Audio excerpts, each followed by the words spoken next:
Assalamualaikum warahmatullahi wabarakatuh. Kita jumpa lagi di mata pelajaran ilmu pengetahuan alam. Semoga kita semua masih diberi nikmat oleh Allah Subhanahu wa taala, terutama nikmat sehat, sehingga kita semua bisa mengikuti pelajaran ini dengan baik. Nah, sebelum kita mulai pelajaran, marilah kita sejenak berdoa. A'udzu billahi minasy syaithanir rajim. Bismillahirrahmanirrahim. Alhamdulillahi rabbil alamin. Ar-Rahmanir Rahim. Maliki yaumiddin. Iyyaka na'budu wa iyyaka nasta'in. Ihdinas siratal mustaqim. Siratal ladzina an'amta 'alaihim ghairil maghdubi 'alaihim waladdallin. Amin. Raditu billahi rabba wa bil islami dina wa bi sayyidina Muhammadin nabiyyan wa rasula. Rabbi zidni ilma warzuqni fahma. Allahumma faqihni fid din wa 'allimni ta'wil birahmatika ya alim ya rabbal alamin. Sebelum pelajaran dimulai, tidak bosan-bosannya saya mengingatkan kalian untuk tetap menjalankan protokol kesehatan, yaitu dengan memakai masker, cuci tangan dengan menggunakan sabun, jaga jarak fisik, dan berperilaku hidup bersih dan sehat.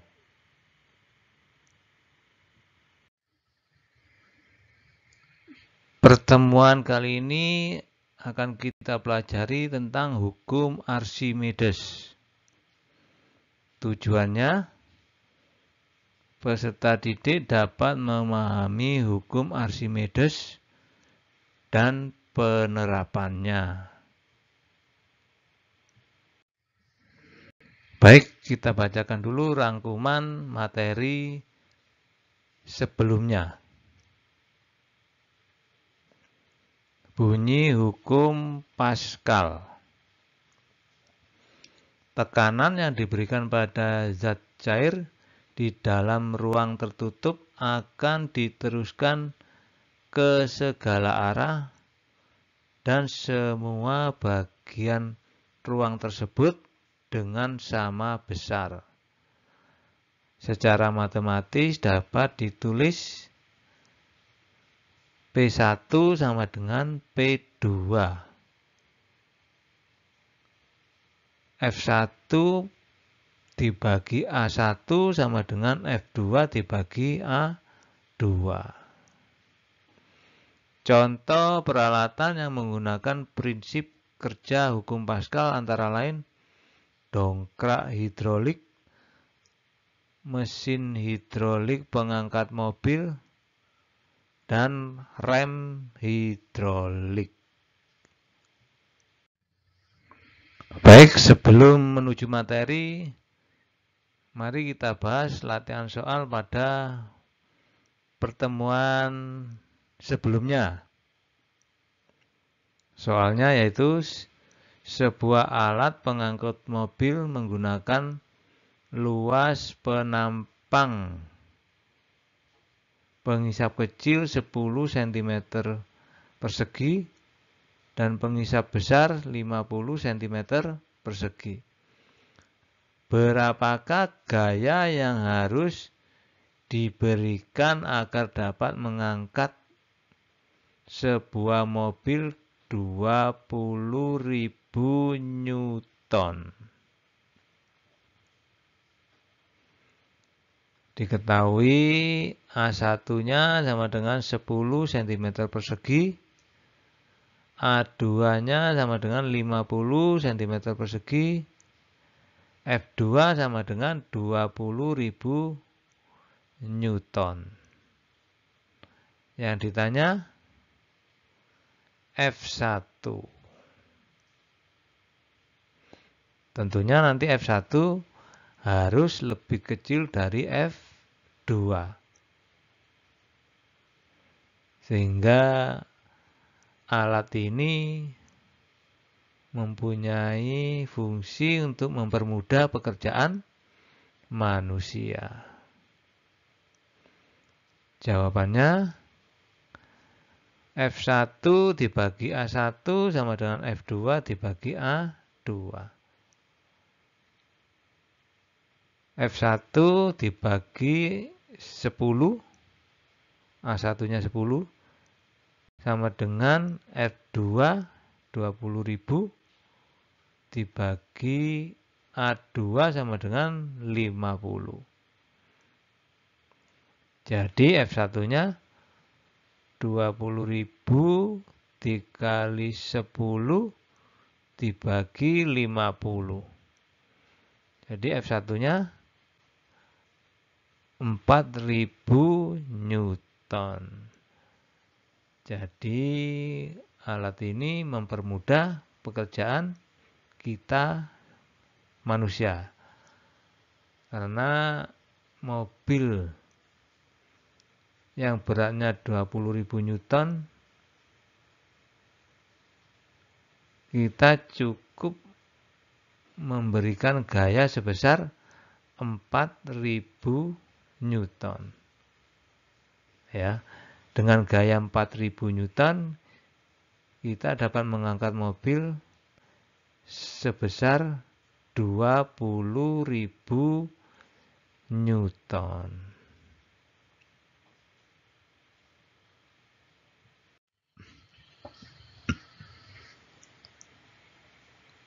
Konsep hukum Archimedes adalah menjelaskan adanya gaya yang mempengaruhi benda pada zat cair.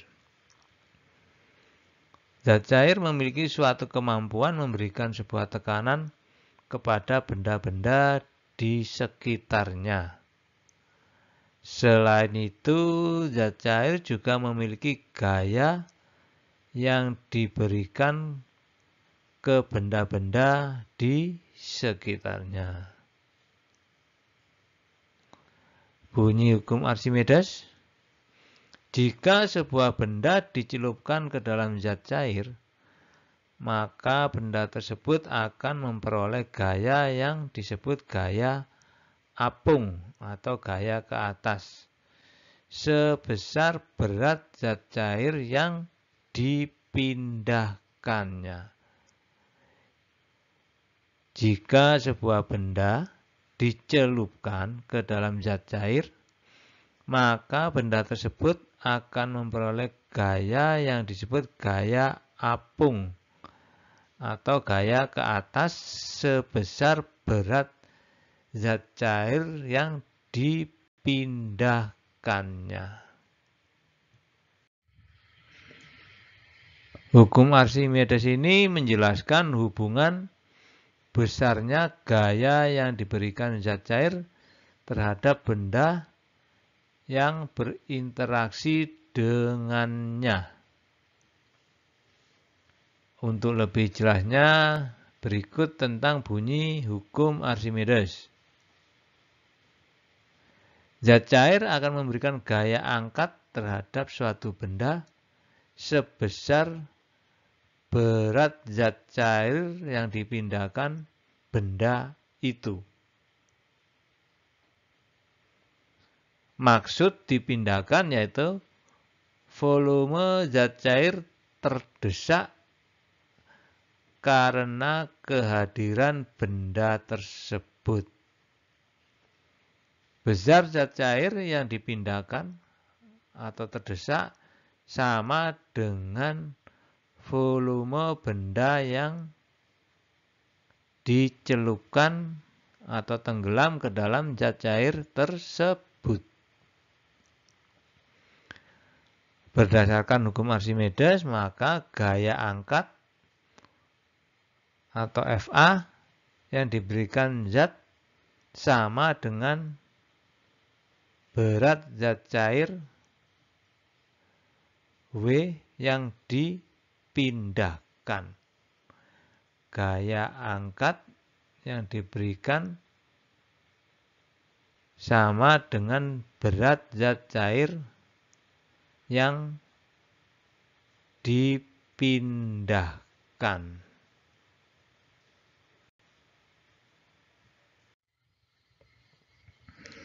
Akibat adanya gaya apung atau gaya ke atas, berat benda di dalam zat cair akan berkurang, sehingga benda yang diangkat di dalam zat cair akan lebih ringan daripada benda yang diangkat di darat.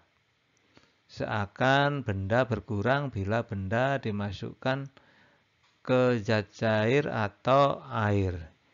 Ini bisa kalian coba, kalian mengangkat batu di darat ya.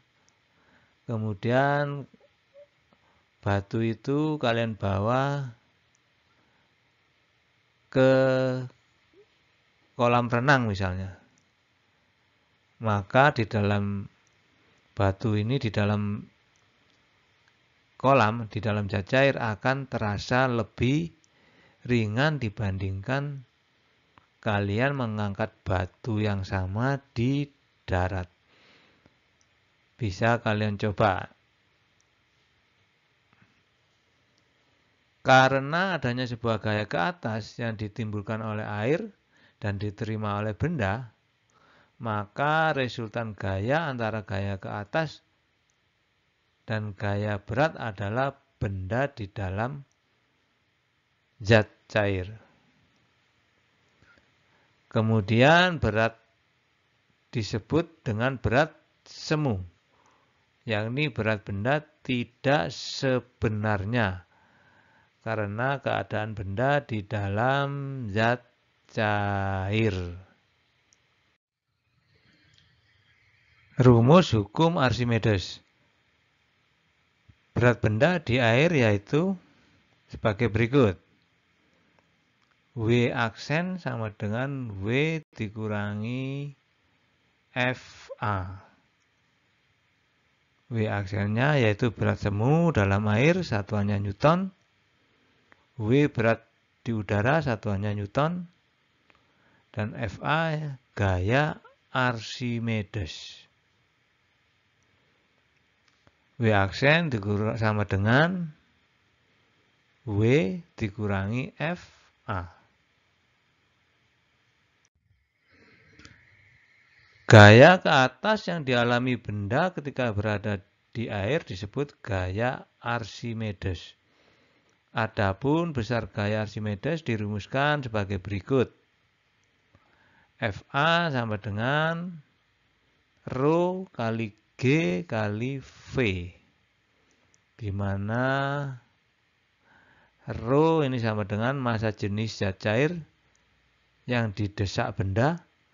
Satuannya kilogram per meter kubik. G percepatan gravitasi yang umumnya menggunakan nilai 10 meter per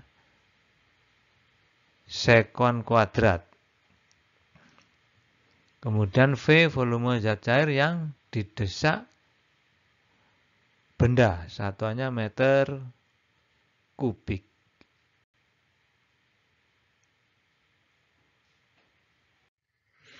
Ada 3 keadaan benda di dalam zat cair.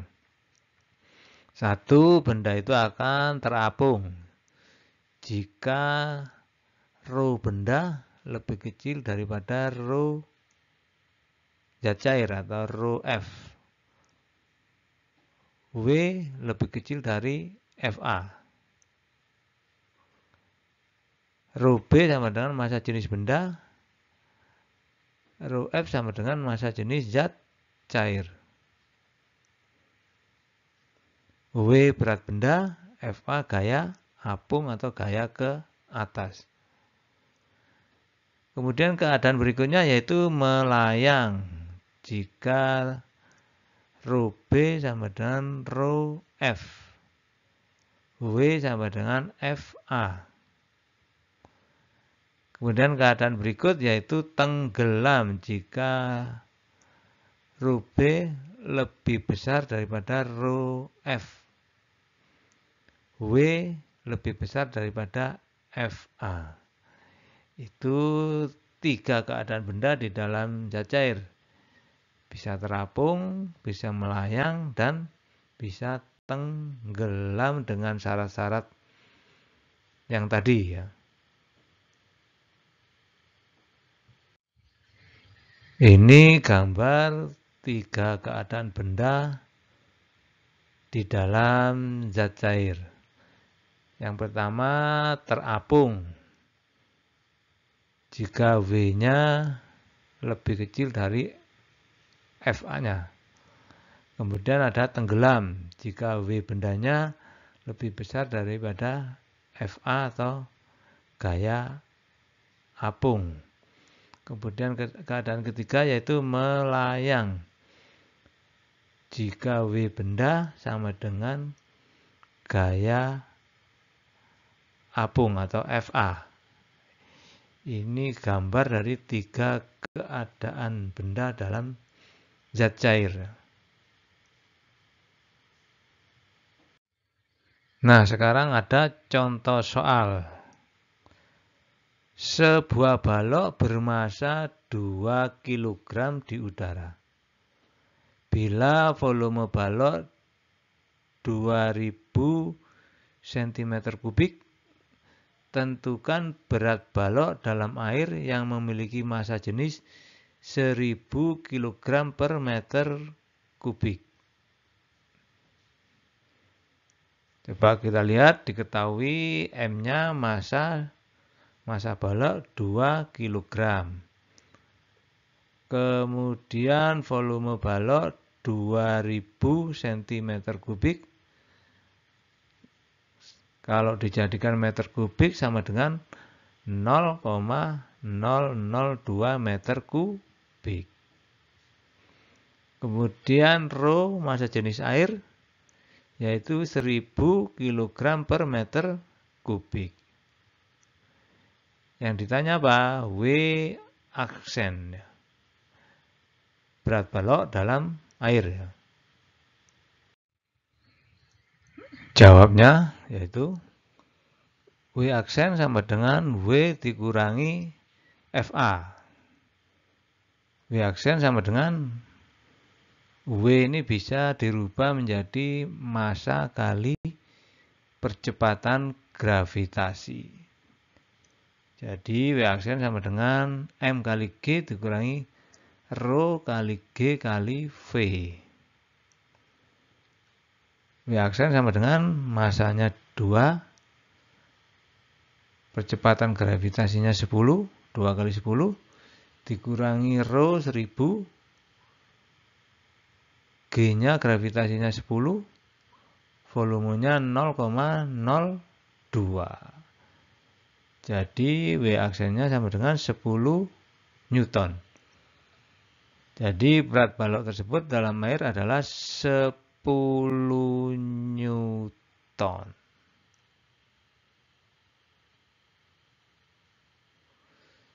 Sekarang ada latihan soal, coba dikerjakan sendiri. Sebuah batu dengan volume 1 meter kubik tercelup seluruhnya ke dalam air dengan massa jenis 1000 kg meter kubik.